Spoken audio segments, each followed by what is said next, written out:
વિચારો કે આજના યુગમાં બાળકને સજા કરવી હિતાવહ છે કે નહીં? આજ રોજ કંઈક ને કંઈક અખબારમાં વાંચી શકાય કે શાળાએ શિક્ષકના દંડથી વિદ્યાર્થીનું મૃત્યુ થયું. હવે સવાલ એ છે કે બાળકોને શા માટે મારપીટ કે સજા કરવી જોઈએ?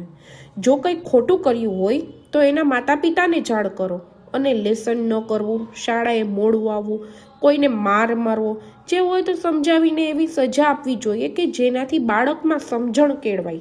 દાખલા તરીકે, જો શાળાએ એક જ દિવસ મોડું થાય આવવામાં તો સમજણતાથી એને જતું કરવું જોઈએ, પણ રોજ મોડું થાય તો માતા પિતાને જાણ કરો અને એનું કારણ પણ જાણવું જોઈએ. બાળક ભૂલ કરે તો તમે એને મારી શકો, મારીને બાળક પાસે ઈચ્છિત કામ પણ આપણે કરાવી શકીએ છીએ, પણ વિચારો કે શું આમ કરવાથી હિંસાનો પાઠ ભણાવીએ છીએ ને?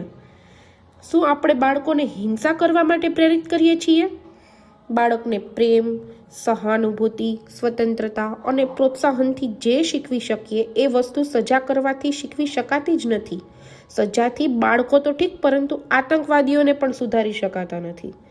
બાળકોને શરૂઆતથી જ કાર્ય અને એનું પરિણામ શું છે એ શીખવશો તો આ સમજને લીધે ક્યારેય ખોટું કામ કરશે જ નહીં. જય હિન્દ, જય ભારત.